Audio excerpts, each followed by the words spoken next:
Bir günü Алишер үйүндө жалгыз калыптыр. Момпоси жегиси келгенби? Шкафты ачса эле бир кичинекей кутуча турган экен. Ширеңке. Кадимки эле ширеңкеби? Кадимки эле ширеңке. Ал ширеңке менен Алишердин апасы от тутандырчу.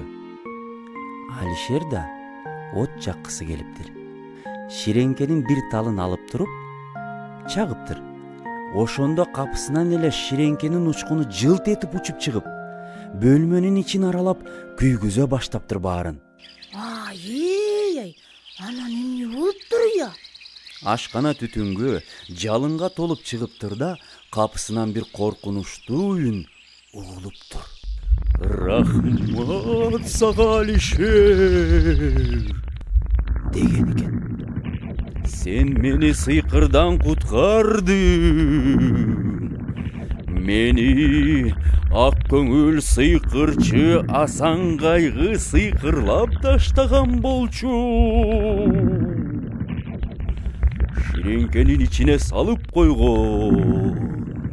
Эгер ширеңкени кайсы бир бала күйгүзсө, ошондо гана сен бияктан чыгасың деген болчу. Сен кимсиң дептир? Калтырап корккон Алишер.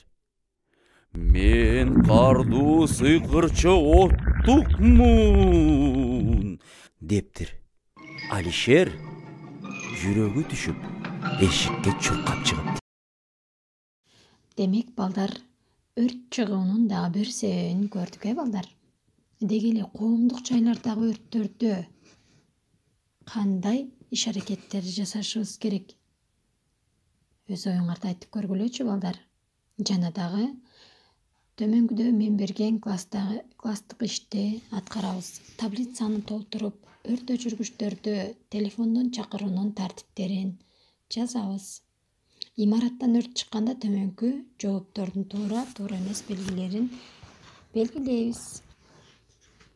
Жана дагы үйгө тапшырма, от менен ойносоң күйөсүң деген темага аңгеме түзүп жазгыла.